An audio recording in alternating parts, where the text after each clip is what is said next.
Yes, people, yes, people, yes, people. Welcome back to the We Talk Football podcast. We're back like we're never left. How you doing, Crakes? All good. The sun is shining.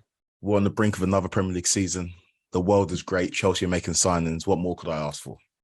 Exactly, mate. This feels very, very reminiscent. I think it's the third time that we've done this. Our first ever episode, a couple of years ago, was on our top six predictions and our Golden Boot winners. So feels good to be here, man. I don't know how we're in this 3 years or 2 years later. I don't know how we're doing this. I know. And we are growing gradually. So make sure you subscribe to the channel and hit the like button because it does really help out the podcast. We're going to go for our top six first. I think you go first. Start from number 6, going all the way through to number 1, who you think are going to be the Premier League champions. Take it away. Number 6, who you think can finish in 6th in the Premier League next season? This is easy, mate. Right, 6th.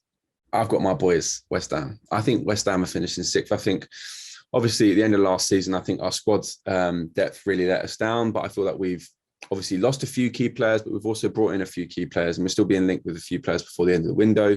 I think the signings that we brought in have been smart, astute signings. I think they're very David Moyes-like. I think if we bring in this Onana from Lille, I think that gives license to either Declan Rice or Soucek to move forward. Soucek could facilitate that Fellaini role that Moyes is so always been kind of. He loves a linchpin, doesn't he? So I think West Ham 6th, 100%. I'm going to go with... How many goals does Skamaka score next season for West Ham? Do you reckon? Premier League goals. What's the Premier League record currently? Stupid. All right. Number 5. Okay. No, I would say. I think 10 to 15. If I'm honest, I think 10 to 15 will be a good first season for him. But who knows? He's a West Ham striker. We don't have the best track record. At number 5, I'm actually going to go with Arsenal. I think, again, like West Ham and many other teams in the league, I think they've signed very, very well over the summer. Obviously, everyone's talking about Gabriel Jesus, but I would actually say that the signing of Zinchenko is top notch. Obviously, Zinchenko has been a role player along with Jesus at Man City for quite some time, but Mikel Arteta knows them both from his Man City days. And I feel like they can really come in and implement the Arsenal style. It's super early doors. You can't judge anything on pre-season, but they're coming into this Premier League season firing, and obviously kick off the campaign against Crystal Palace on Friday. So it's going to be a good game. I think it's the first time in a while. Obviously, we've mentioned fantasy already, but it's the first time in a while where I feel like you can actually justify picking Arsenal players because I feel like every other time they've had that cloud looming over their shoulders. So that's our Arsenal at 5th.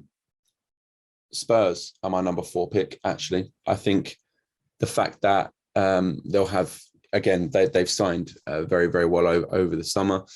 I think the fact that they're going to have Conte, at the head for a full Premier League season. I know he's not often at Premier League clubs or clubs in general for very long because he runs his teams into the ground, but I do still feel like we're going to have that honeymoon period with him this season, and I feel like having him there for the full season will, I can see a shootout between 4th and 3rd, but I just feel more comfortable saying 4th at this moment in time when they have to juggle all the competitions they'll be in alongside, the Champions League. For 3rd, I'm actually going to go with Chelsea.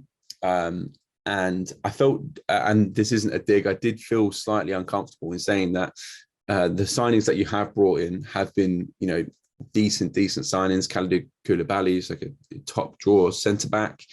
You've got, obviously, Raheem Sterling coming in as well. I think they're both signings that go into your starting 11 and make you stronger as a result. But unfortunately, your starting 11 has been weakened. And, there is a lot of, well, not anymore, so to speak, but there has been a lot of uncertainty at Chelsea that you guys had to go through last year in terms of it being such a tumultuous season.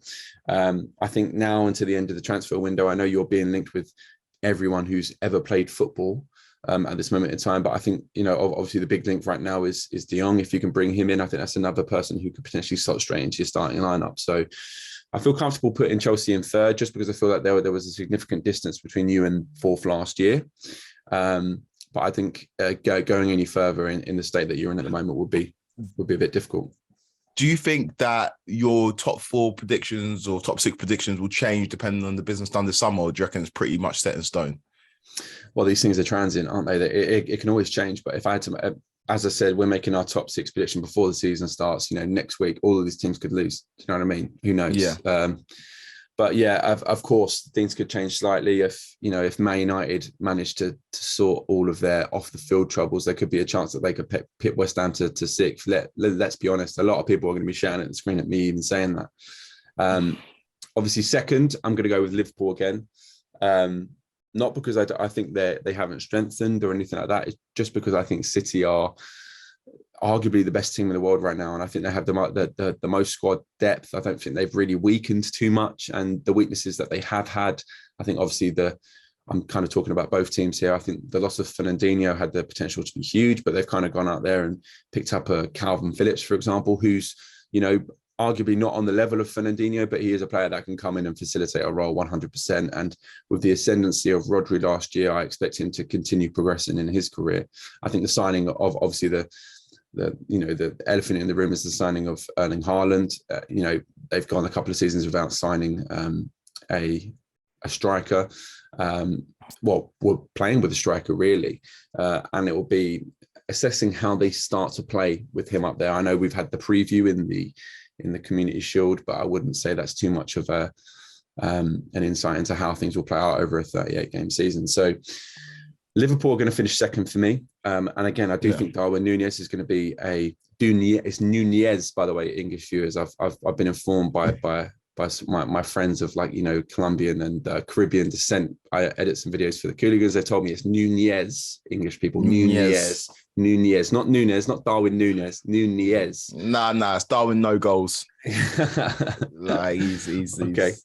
All right. Okay. Well, let me say, right. So Liverpool second, City first, and I'm sitting on that hill.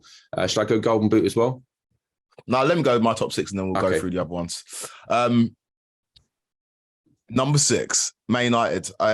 Despite the fact that they've had a bit of a tumultuous summer and there's a lot of uncertainty, despite the fact that I think that Erik ten Hag is a very, very good manager and a good coach. If you look at the situation with Cristiano Ronaldo, the fact that he left their game at halftime against Rayo Vallecano pre-season tells you all you need to know about the circus that's going on in Manchester United.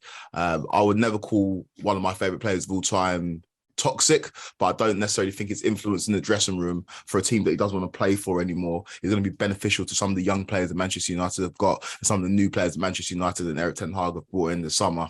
So I feel like the quicker they can sort out that Ronaldo situation, the better. But I do think they've still got enough quality to finish in the top 6 this season like they did last season. Arsenal, I think, are finishing 5th, similar to yourself.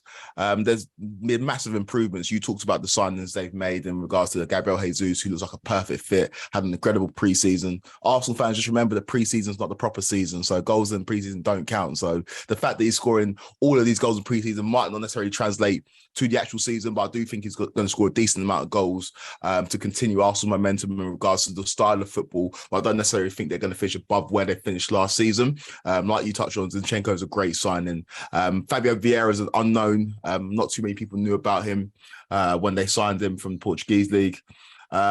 And Marquinhos, their new exciting winger, I'm very, very excited to see him. So Arsenal, I think, will progress in regards to their style of football, but I don't know. I think there's 4 other teams in the Premier League that are stronger than them, thus them finishing outside of the top 4. In 4th place, I flip-flopped. So originally, when Chelsea was struggling to get business done, I had Chelsea sitting in 4th place, but I've got to back the boys. So I've got Spurs finishing below Chelsea yet again. Tottenham have improved this summer. I think the sign of Yusuf Bissouma is a very, very astute one. Perisic adds some squad depth. Jed Spence adds that youth and exuberance. But Conte struggles to compete in multiple competitions. And you've seen that during his time at Chelsea and during his time at Inter Milan in regards to he's a very much a manager suited to the rigors of a 38-game season. But in my opinion, this Spurs squad is more suited to cup football, i.e. the Champions League or the FA Cup. But Conte struggles to balance the both. I think they're going to get caught in no man's land, really, and have a decent enough Premier League season, secure top 4 in Champions League football, but finish in 4th place, where I think some people are expecting Spurs to maybe even ruffle the feathers of the top 2. I just don't see that happening this season. Above Spurs in 3rd is my boys Chelsea. It's been a weird summer. Made some good signings on the face of it, some really, really good signings in regards to players that are going to improve the first team, and Kalidou Koulibaly and Raheem Sterling. Sterling provides that much needed output for Chelsea. The biggest struggle for Chelsea over the last couple of seasons, or maybe even the last 5 seasons since Diego Costa left, is putting the ball in the back of the net. And we know Raheem Sterling guarantees you Premier League goals. Kalidou Koulibaly is a stalwart defender, was captain of Napoli for years, captain of Senegal, picked up the African Cup of Nations. He's a defender of a lot of steam, and I believe he's going to come and have a similar effect to what Marcel Desailly did at the back end of the 90s for Chelsea. It might not be a long stint, but it'll be a very, very effective stint. I can see him performing very well in Tuchel's back three. With Chelsea, I think the biggest thing is who else they bring in. Cucurella looks like he's on his way. Frankie de Jong's a player that would be very, very interesting if he can hijack that deal. Obviously, Manchester United and Barcelona have been talking for a while, but if Chelsea can bring him in to play in that 6th position, maybe a long-term successor to Jorginho, it'd be interesting. But for me, Chelsea needs to bring in an actual striker, an actual number 9, if they want to challenge the top 2. In second place, I've got Liverpool again. Liverpool, Darwin Núñez is an unknown. I jokingly called him Darwin No Goals. He showed that he can put the ball in the back of the net in the Community Shield game, which Liverpool won 3-1. He scored the goal to really seal the win for them.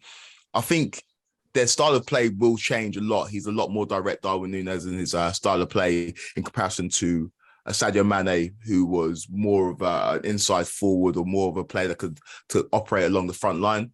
So I think Liverpool are going to be good. Again, they're going to go far in a lot of competitions. Klopp specialises in cup competitions. But similar to yourself, Jamie, I think Man City is just going to have too much. Last season, they won the league without a recognised striker. This season, they brought in Erling Haaland, who's one of the most promising strikers in the world.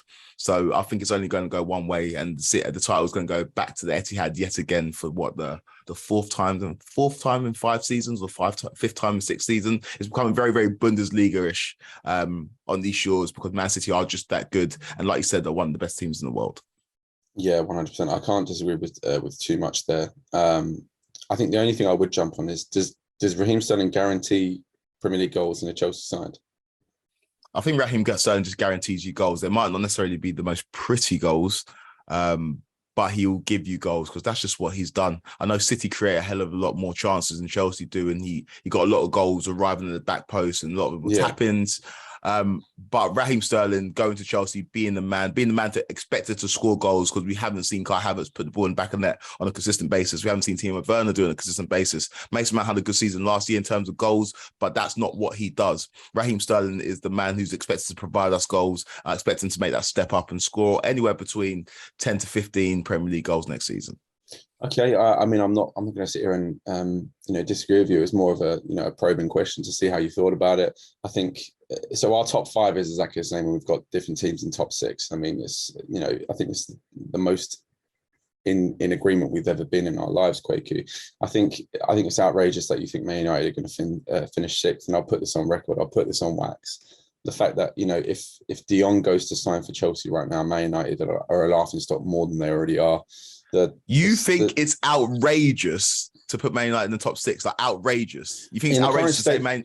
In the current state that they are, yeah, 100%. You've got the Ronaldo circus around there. Like, I mean, it's Ronaldo again. Like, as much as he's one of the greatest players of all time, his behavior right now is toxic. Like, okay, you don't want to call him toxic, that's fine, but his behavior right now is toxic to the dressing room. It's regardless of all the work he's done for them over the years. He is, a bad egg in the dressing room right now. If Ten Hag's openly coming out and saying he didn't have permission to leave early, and he did. That shows an outright disrespect for the manager and puts the manager in a difficult position more than it already is at Man United. Add into the fact that they're borderline on they are. It's the will they won't they sign De Jong situation for the past couple of months. If Chelsea come in and sign him, like, Man United are in a furore. They are they're just in a bad way. So if Man United finish 6th next season, this season, you'll be absolutely bamboozled and shocked. Well, you can never be bamboozled and out shocked because it's Man United. The quality they have on the pitch is still incredible. But what's really changed from the end of last season to the start of this season? There's still question marks on and off the pitch. Like, a lot of the problems that were prominent last year are still going to be prominent this year. You have your you know, you have current players that are going out on loan, and people like Dean Henderson, who's completely bashing the club. You know, Man United, from a PR perspective, aren't in the best shape right now. And I don't even know if they're in the best shape on the pitch, is all I'm saying. I know they had some strong performances in pre-season, and they're probably more of a favourite to finish sixth ahead of West Ham. But like yourself, I have to back the boys. And I think West Ham have strengthened, whereas I think Man United, they've brought in a few signings, but I think those problems off the pitch are going to be a problem. Do I think it's, you know, do I think they've turned a corner already? No, I don't. And if they don't sign Ten Hag, I think that's going to be if they don't sign De Jong, I think that's going to be very, very damaging. Yeah, that's fair enough. I just feel like I have more faith in Ten Hag. But this is me putting Manchester United sixth. That, by all means, is not a good season for Manchester United in terms of the history of the club. I just think that as currently constructed, like West Ham maxed out last season, I think. Like West Ham, I don't think could have done much more and still finished below a Manchester United team that were horrible. That was in our hands. It was in our hands. But yeah. And so like we're back. West Ham, we have to hope for your sake that Scamacca comes and hits the ground running and scores goals, and Antonio stays fit. And like, I think last season West Ham were at their best and they still finished below Manchester United, who had Ole Gunnar Solskjaer and Ralph Rangnick as their manager last season. So yeah, it's a valid point. It is a valid point, but I would think West Ham have progressed from then. Is all I'm saying, and I think we managed to fight on two fronts last year. But yeah, again, it's if buts and maybes. You know, the season will play out as it plays out, and we will get to the inevitable crescendo where West Ham are sixth in the league. But Quaker, tell me your Golden Boot winner. Real quick, Golden Boot winner. I don't want to go for the tapping. You know what I mean? I don't like Erling Haaland getting the Golden Boot. It just feels a bit cheap, but it's hard to look past him. They're going to create so many chances. And do you know what scared me the most about Erling Haaland? When he missed that sitter against Liverpool in the Community Shield, where he should have scored from like 3 yards out, he just laughed and smiled. And I was like, good God, this guy is going to score so many goals. Like, it didn't even phase him. It didn't even phase him. So as boring as it is, I think Erling Haaland takes the Golden Boot. I think he scored about 22, 23 league goals next season. Well, I'll tell you what it fills me with fear. Man City open up against West Ham, so I'm not looking forward to playing Erling Haaland. I think they're an enigma, and I think Alvarez as well. We haven't even mentioned Alvarez. I think he's another top quality player who will go on to be a star in the game. My Golden Boot, again, I feel like I'm going with a tap in here, but I do feel that the Golden Boot is going to go to Mo Salah once again. I think, you know, Liverpool. I think Liverpool will continue to do what Liverpool do, but unfortunately will, you know, just be second best to Man City. And that includes Mo Salah performing in and out. You know, I know he had a quiet second half of the season last year, but he's still tied for the Golden Boot. And I don't expect things to change, especially now he's more of a main man. Sadio Mane's gone as well. So my guess is with Mo Salah. Fair. And finally, quick one for you before we wrap this up. Who's your player of the season? Player of the season, Declan Rice. I didn't say hammer of the season. I said player of the season. Oh, we're not going for teams only, you know. Okay, player of the season. I will go with Kevin De Bruyne. Again, it's probably a tap in as well, but I think with the ability that Kevin De Bruyne has, and you know the forward he now has in front of him, I expect those Kevin De Bruyne's numbers to potentially increase more than they have been in the future. More than they have been in the past, if that even is possible. So I think I expect to see Kevin De Bruyne performing, on all cylinders this year, and adding to his assist tally. Fair. It's a difficult one. Kevin De Bruyne is, I think, the best player. Him and Harry Kane are the best players in the Premier League in terms of overall game. So that's why I'm going with Harry Kane for the PFA or Premier League or FWA writers player of the year. I think he's not won that award, and I think this is the season where Harry Kane dominates in terms of goals, in terms of assists. I don't necessarily think it'll translate in wins that will propel Tottenham to win major silverware, but I think Harry Kane on an individual basis will have an incredible season, especially because he had such a slow start to last season. I think he's going to come out like gunning, and you look at him in preseason, he looks trim, he looks like he's ready to score goals. He's got competition now for the first time. Obviously, nobody expects Richarlison to start ahead of Harry Kane in any world, but he knows that Richarlison's there on the bench, and if he goes on a 13-game goal drought that he did last season, there's somebody in to take his place. So Harry Kane, for me, player of the season. Harry Kane. Okay, let's hope for England's sake it is. Leading into the World Cup, having a firing Harry Kane would be very beneficial for us. You know, now that football has come home, we need to make sure the men bring it home as well. So, yeah, that's the best way to end the video. Quakey, where can they find us? You can find us on, forgot about this one. You can find us on Instagram at We Talk Football Podcast. You can find us on Twitter at WTF Podcast 90. We're on Spotify. We're on Apple Podcasts. Make sure you like this video and subscribe to our channel. And we'll be back with more videos very, very soon. Peace. See you next time, guys.